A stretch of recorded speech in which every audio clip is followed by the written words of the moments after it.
나사로의 죽음과 부활이 이루어진 부분을 말씀드리겠습니다. 지난 주간 동안에 여러분 아시는 분은 아시겠지만 고봉 집사님 장례식이 있었습니다.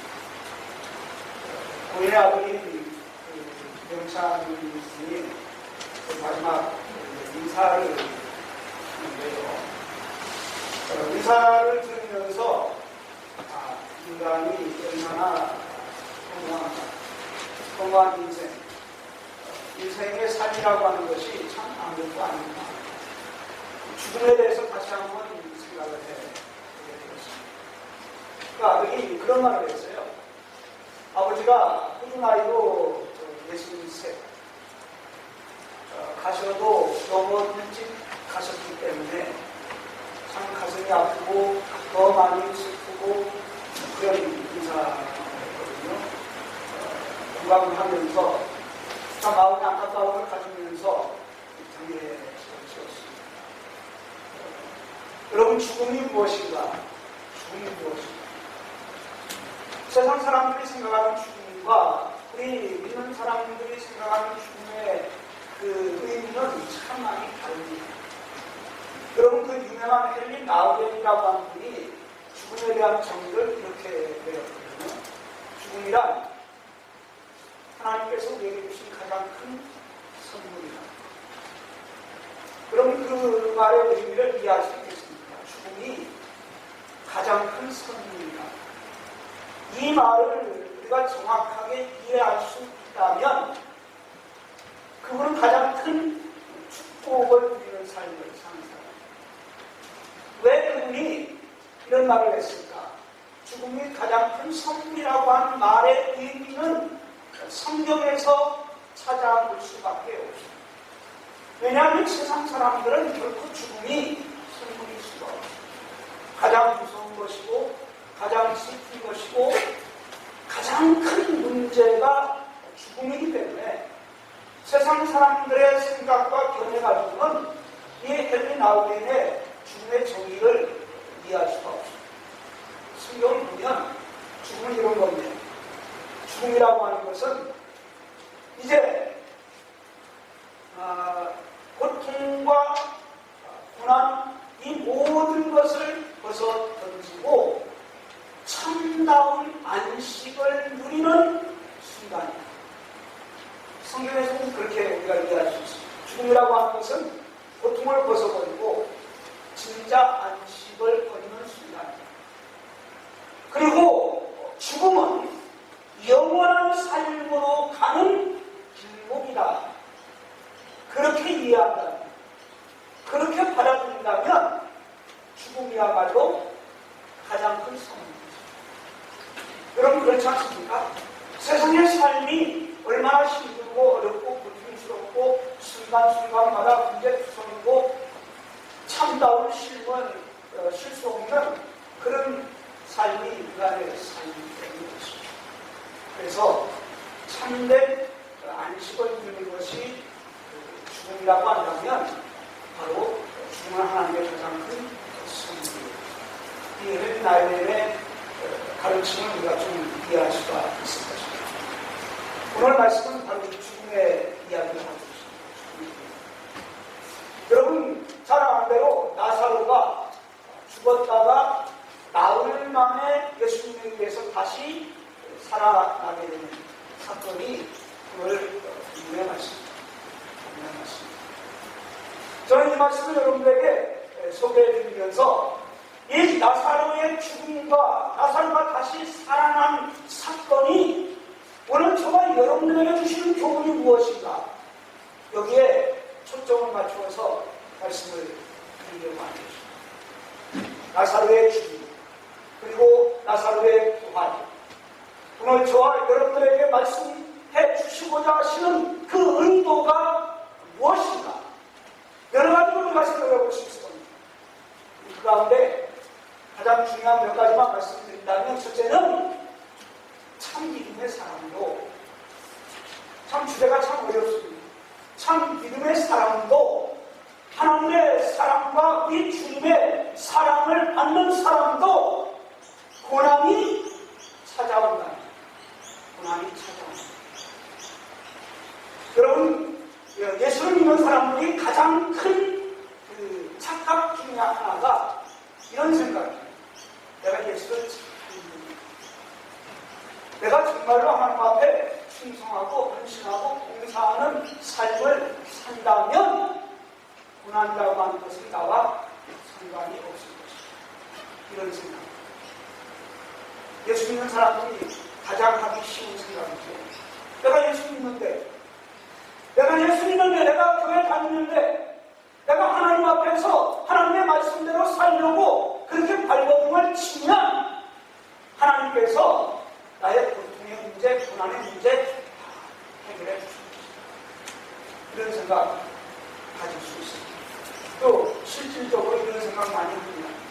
여러분, 한국의 많은 교회, 한국의 많은 성도들은요, 기복신앙이라고 하는 이 신앙에 물들어 있기 때문에 모두가 다 어떻게 보지? 모두가 다 그런 생각을 해요. 내가 예수 믿으면 나에게 고난이 찾아오지 않아요. 그런데 여러분, 오늘 본문 말씀을 보십시오. 3절에 이렇게 말씀합니다. 이에 그 믿음이 예수의 사랑 보내주되 주여 보시옵소서 사랑하시는 자가 병들었다. 5절 말씀입니다. 예수께서 본래 마르다와 그 동생과 나사로를 사랑하시더니 36절 말씀이에요. 이렇게 말씀합니다. 이에 유대인들이 말하되 보라 그를 얼마나 사랑하셨는가 하며 여기 5절 그리고 3절 그리고 36절 말씀을 가만히 보면 이런 말씀이거든요. 지금 나사로가 죽은 나사로예요. 그리고 그의 동생들인 마르다와 마리아. 마리아와 마르다가 이런 고백을 하고 있습니다.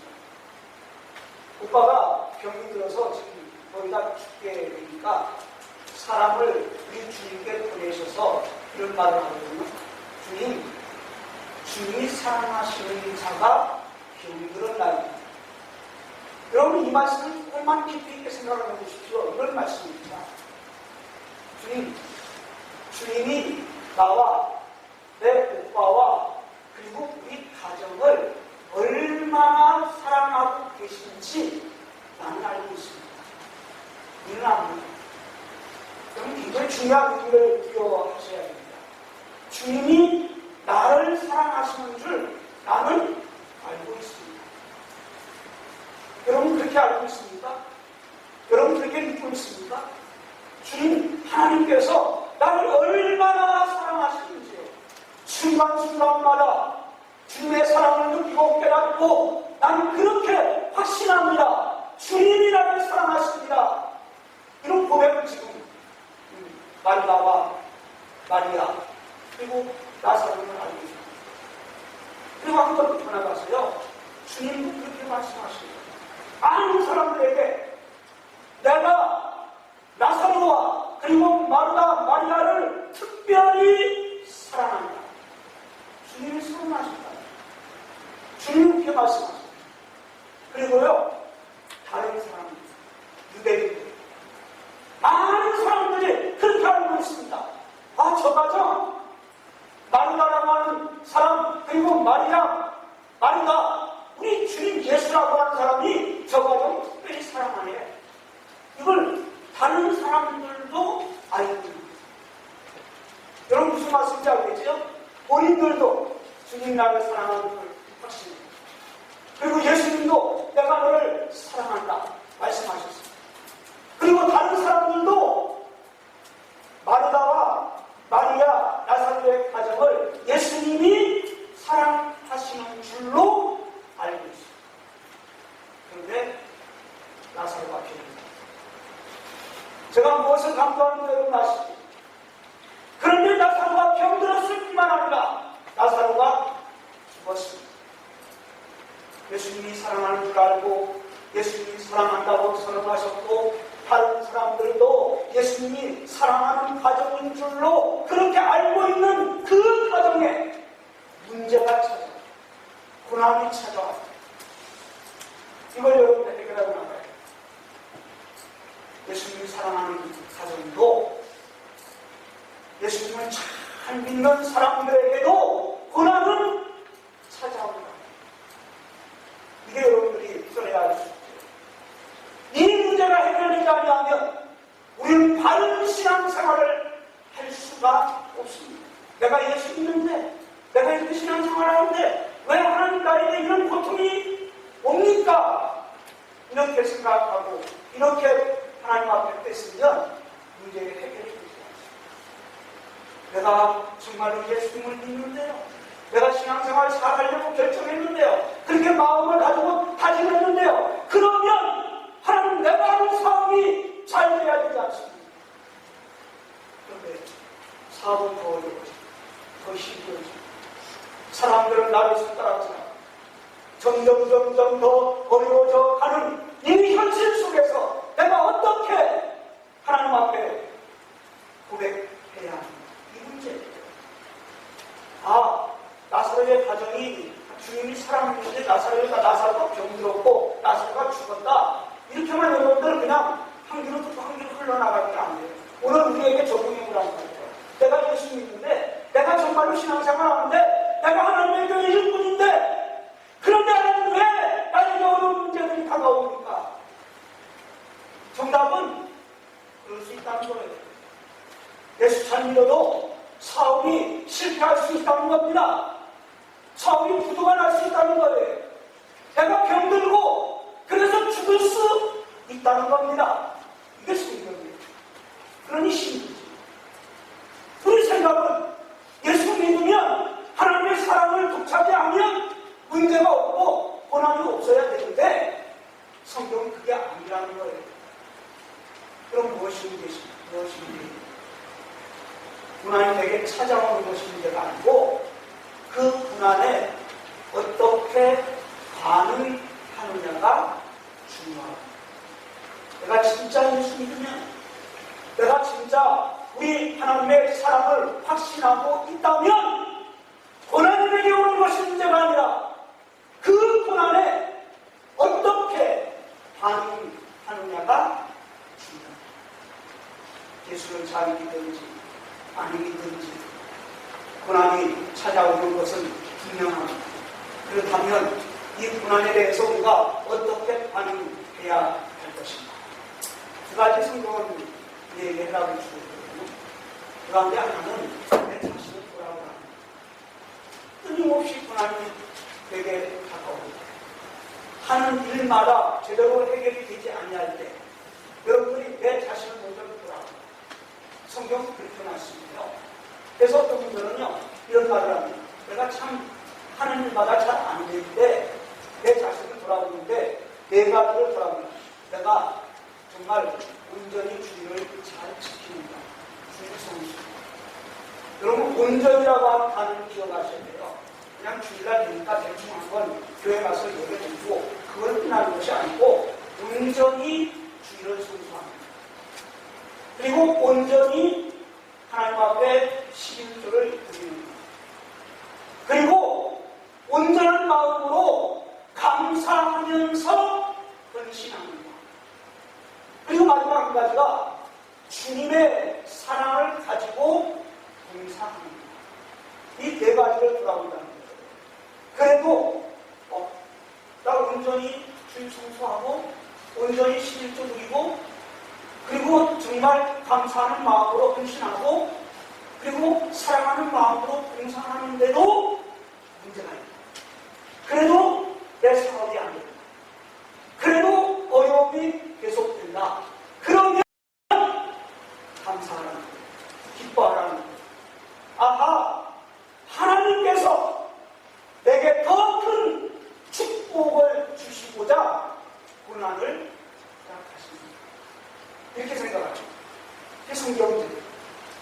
그래서 고난이 올 때 내 자신을 먼저 돌아보고 돌아봐서 해결할 것이 있으면 하나님 앞에 얘기하고 그리고 나는 하나님 앞에서 정말 하나님 내가 잘 살려고 애를 썼습니다. 그렇게 생각할 수 있다고 하는데도 고난이 계속된다면 하나님 앞에 나가 엎드리라는 욥과 같이 하나님을 경배하는 여러분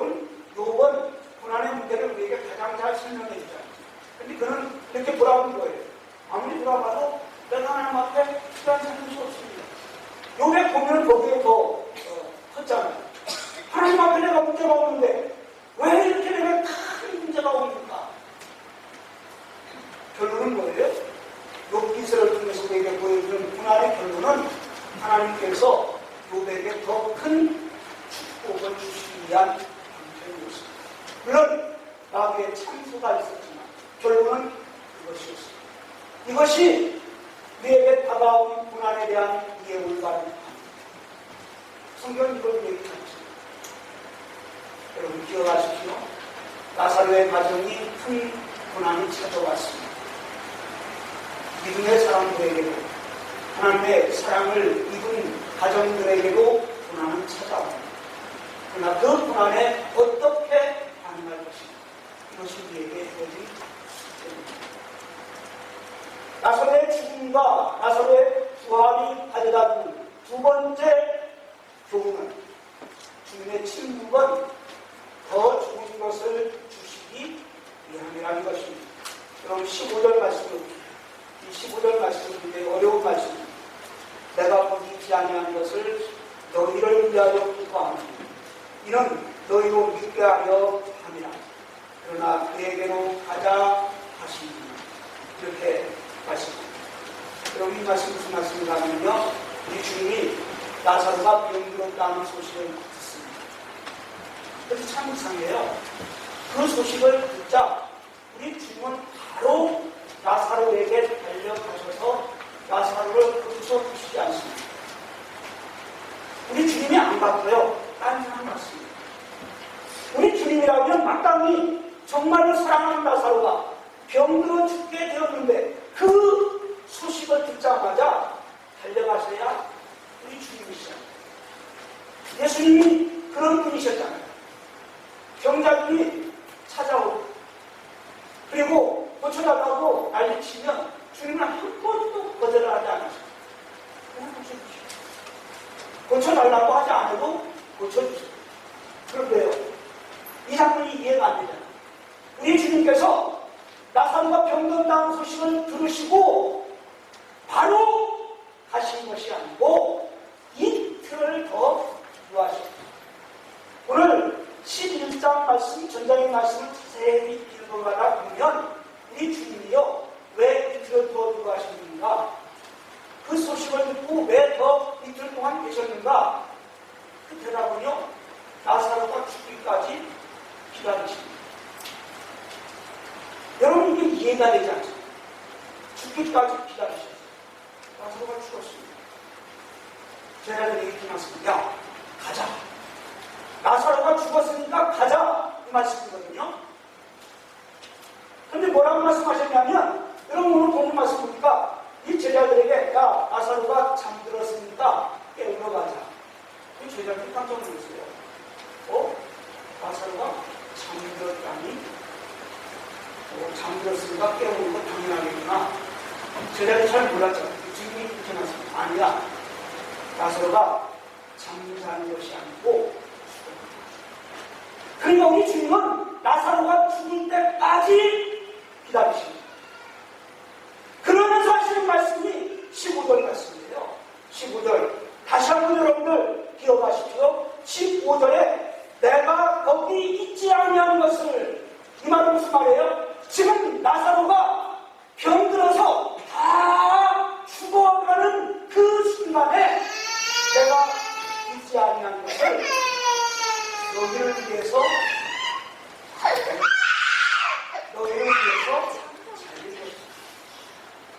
여러분 이 말을 이해하셔야 돼요. 너희를 위해서 내가 나사로가 병들었을 때 거기 가지 아니한 것이 잘한 것이다. 그러면서 뭐라고 말씀하십니까? 너희를 위하여 기뻐해. 이런 말씀하시거든요. 여기 여러분 기억하십시오. 너희를 위하여. 이 말을 놓치지 마십시오. 너희에게 이틀을 더 기다린 것이 너희에게는 큰 유익이 되었다. 그런 말씀입니다. 마르다와 마리아의 간청에도 불구하고 우리 주님이 침묵한 것은 너희에게 더 큰 복이 되기 위함이다. 그런 말씀입니다. 여러분, 주님께서 지체하시는 것, 주님께서 침묵하시는 것, 주님께서 응답하시지 않으시는 것은 하나님의 의도가 있다. 이걸 놓치지 마십시오. 하나님은 우리가 원하는 것, 원하는 때, 그때에 응답하지 아니하실 수 있습니다.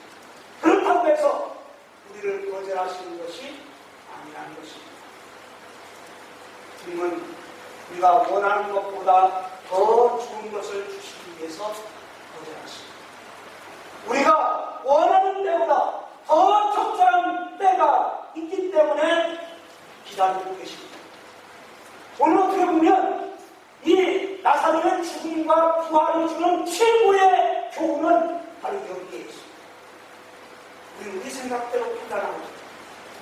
하나님, 내가 이렇게 하나님 앞에 하려고 원하는데, 간청하는데 왜 주시지 않습니까? 우리 그렇게 생각합니다. 지금 급합니다. 하나님 지금 주셔야 하는데요. 우리 생각입니다. 하나님 지체하시고, 하나님 침묵하시고, 거기에는 이유가 있답니다. 여러분, 하나님의 침묵은, 하나님의 지체하심은 여러분들 우리를 거절하시고 우리를 낙심하게 하시기 위한 것이 아니십니다. 더 좋은 것으로, 더 큰 것으로, 더 적절한 때가 있기 때문에 우리에게 지체하신다는 말씀을 기억하십시오. 마지막으로 나사로의 죽음과 부활이 우리에게 가르쳐주는 진리가 있습니다. 믿으면 하나님의 영광을 보게 된답니다. 믿으면 하나님의 영광을 보게 된답니다. 40절 말씀입니다.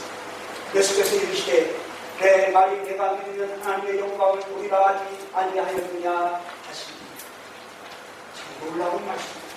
믿으면 하나님의 영광을 체험한답니다.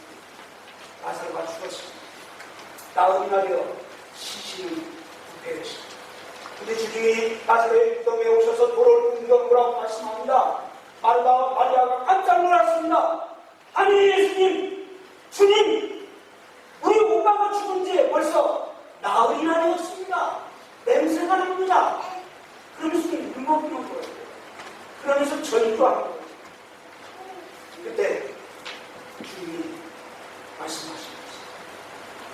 내 말이 내가 믿으면 하나님의 영광을 보리라 하지 아니하였더냐.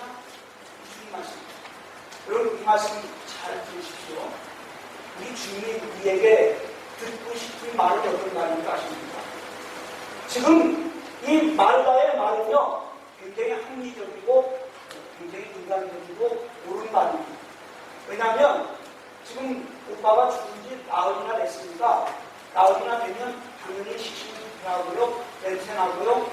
이게 다 옳은 말이에요. 합리적인 과학적인 말입니다. 이 주님은 그런 말을 들으려고 하는 것이 아니에요. 믿음의 말, 믿음의 생각, 믿음의 행동, 이걸 원하시는 거예요. 그래서 이렇게 말씀하는 겁니다.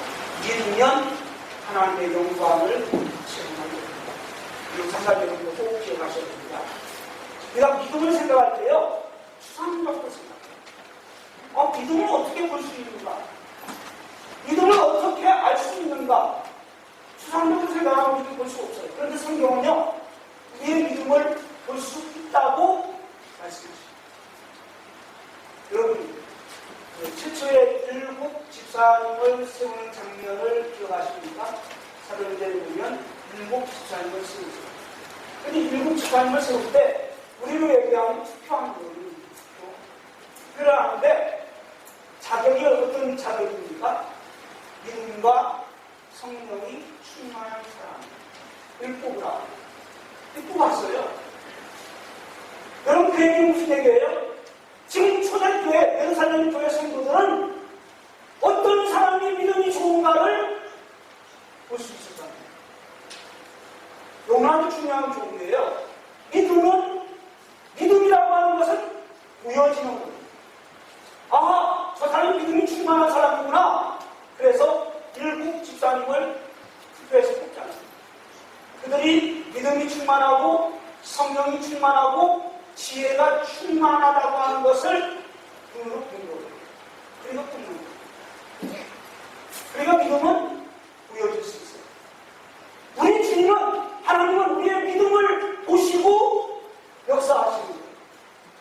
믿음을 보시고 하나님의 영광을 드러내십니다. 믿음을 보여줘야 돼요. 어떻게 믿음을 보여줍니까? 제가 세 가지 말씀드리겠습니다. 우리의 믿음을 보여줄 수 있는 방법, 첫째는 기도생활. 여러분, 성경에 나오는 위대한 믿음의 사람들의 모든 공통점은 기도의 사람이었다. 기도의 사람. 믿음의 조상 아브라함, 가는 곳곳마다 단을 쌓고 여호와의 이름을 불렀다. 성경 그렇게 말씀합니다. 여호와의 이름을 불렀다. 하나님 앞에 기도했다는 거예요. 믿음의 조상. 여러분, 가장 위대한 지도자 모세는 기도의 사람이었잖아요. 십계명을 받으면서 40일 동안 금식하면서 하나님 앞에 기도합니다. 백성들이 위기에 처할 때마다 그는 하나님 앞에 기도합니다. 심지어는요, 백성들이 범죄할 때 하나님 앞에 기도합니다. 하나님, 저들을 용서하여 주시옵소서. 용서하지 않으시려면 차라리 내 이름을 생명록에서 지워버리십시오. 여러분, 얼마나 위대한 기도. 그러니까 믿음은 기도의 기도 생활로 믿음을 보여주는 겁니다. 다윗이라고 하는 건 여러분 정말 잘 알잖아요. 다윗의 일평생 다윗의 믿음을 평가한 말이 무슨 말인가? 다윗은요, 하나님 앞에 묻고 드립니다. 이게 다윗의 생애를 지략한 말. 묻고 있다. 여호와께 기도해요.